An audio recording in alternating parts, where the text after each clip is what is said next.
церковь не заменяет отношения с Богом. Церковь – это не есть отношения с Богом.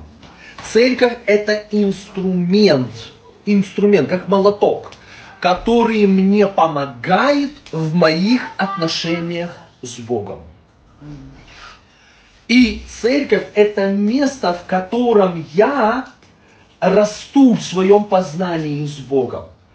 Если у человека нет страсти и нет отношений с Богом, церковь не может заменить. Другими словами, чтобы забить гвоздь, одного молотка недостаточно. Нужен гвоздь. Кто меня понимает? Если не будет гвоздя, а будет только молоток, то я буду бить в стену и просто раздолблю дым, там просто будет дыра. Но цель не будет достигнута, гвоздь не будет забит.